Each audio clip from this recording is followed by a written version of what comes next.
Hi everyone, I'm Shane Stevenson, Director of Museum Collections and Curator here at the Buffalo Naval Park. And for today's video, I was talking to a subscriber who commented in one of the videos and said, hey, can you go into a little more in-depth into the mounts on USS The Sullivans? So I talk a little bit about the armament in the Sullivan's armament video, if you've watched that. But I'll go a little more in-depth we're in Mount 55, right, which is the most aft 5-inch 38 caliber that we had all along the center line. And again, the Sullivans had Mount 53 removed, which is the third one right on the forward part of the aft deckhouse superstructure. And these are the shielded base ring mounts. All right, they also had pedestal mounts, things like that, but we are in the shielded ring base mount right now. Okay, and this was for the shield itself. This was the Mark 30 modification 18 or 19. All right, which means they had three sheets of steel along the overhead. All right, and that would be on the first gun mount, Mount 51, and Mount 55. The others had 2 sheets of steel on the overhead, and those would be the Mark 30's Mod 30. All right, so yeah, that's a little bit about that. So it's interesting that if you look along at a Fletcher class or other destroyers, they might have 3 plates of steel on the overhead, and that's the Mark 18 or 19. Or if you had the 2 sheets of steel, that would be the Mark 30 Mod 30, Modification 30. Okay, so this right here is an example of some of the ammunition, all right, coming up from the handling rooms, all right, through a hoist system, because those were about 55 pounds each. All right, and also here is a shell casing for the powder. All right, so that's already in the rammer, ready to go with a projectile as well. And this was what would be called a semi-fixed ammunition. All right, so you'll see that. Now for these 55 pound shells, there was a different fuse system with each. So there was a mechanical timed fuse that was in the tip, which is kind of buried under there, but in the tip of the projectile itself, they had a mechanical time fuse that would be set for a certain time period. All right, after the gun leaves the barrel and leaves the ship. There was also a proximity fuse that they used. All right, and the proximity fuse could be set with some radar in it, a small radar unit, which would then, when it notices that it's near an object, it would automatically detonate. And on the base, so on the back of the projectile, there was also a base detonating fuse. All right, and so that was for land or ships. So once the forward tip hit something, it would obviously ricochet back, and then the base detonating fuse would then set it off. But for the first 2 that I mentioned, the mechanical time fuse and the proximity fuses, those would be surface to air, while the base again would be like surface to surface.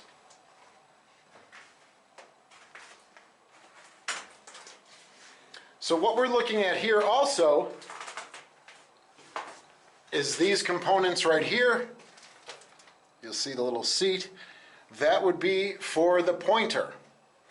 All right, now that would also, you can also call them like the elevator. All right, he would be elevating the gun, and if I'm not mistaken, he actually fires the gun he can fire the gun from these controls here on the left side of the mount itself. We also have, this would be the trainer station. Right, so again, you'll see the seat right there. This is where the mount could be moved, you know, port, starboard. So on the left side, we've got the pointer taking the barrel up and down, and there's the gears for that right there. Now this could, again, and if you've watched the other videos, this could go to about 85 degrees elevation, so almost completely perpendicular with the turret and the deck itself. We also had a sight setter here, and that's this station right here. All right, we have the deflection indicator adjustment and the sight setter itself, and they could do some minor adjustments in range and height and things like that from those two, all right, right here and right up there. So for a little about the casings and the gunpowder, they came in 3 different kinds, all right? They came in a full service charge, which would have been for anti-aircraft. You got to get up to 8-10 miles. They also had a reduced charge, which could be for shore bombardment. And also, if there was a misfire in the barrel itself, there was also a cleaning charge that you could fire in case there was the prior projectile was misfired and you needed to clean the barrel. All right, now the barrel would automatically be cleaned after every discharge with compressed air. All right, but if there's a serious misfire, you could put a cleaning charge through there and hopefully clean out the barrel.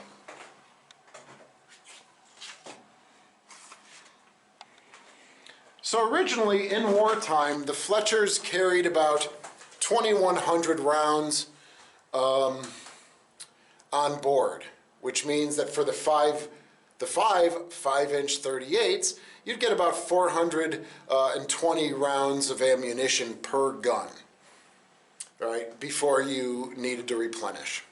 But by the end of the war, that was able to be bumped up to about 500, 520. And so those would be carried in the handling rooms, the lower handling rooms, and the projectile and powder storage. We actually got a lot of snow over the past 24 hours or 48 hours, so we got about 14 inches, so there you go. It's a little chilly here, folks. I'd also like to talk about, there you go, there's the little peek hole. This is for the gun captain. All right, he would stand on this platform right here. There's his little tiny ladder to get up. And he would be able to have eyes on the situation. And if you've watched our other videos, we talk about the blast shield, all right, and that would protect him from the barrel on Mount 54, which is right aft of us here, or technically forward, I guess.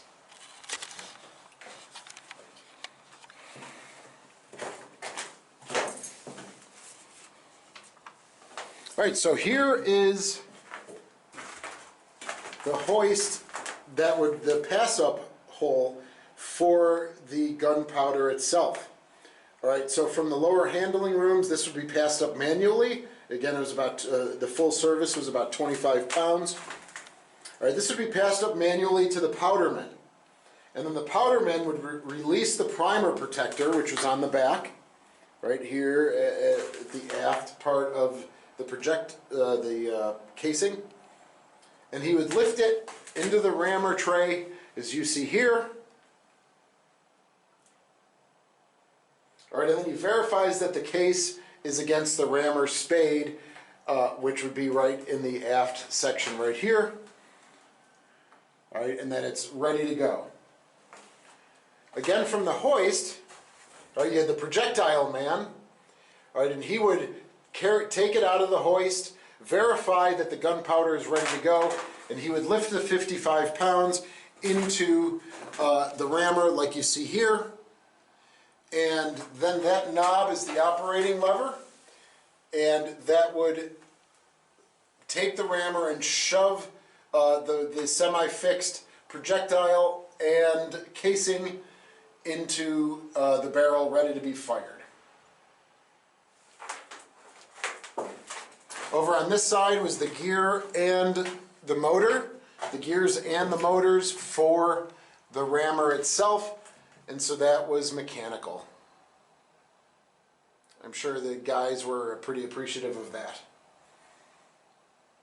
All right, so the gun fires.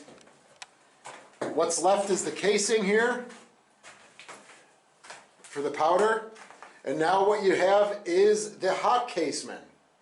And the hot caseman would be wearing asbestos gloves, and he would take the hot case out of the rammer, and right down here is the casing ejector port. So that would be open, and that would lead right down to the deck, and he would just be able to toss that the hot casing that was once filled with gunpowder, and now the gun is ready to be loaded and rammed and fired again.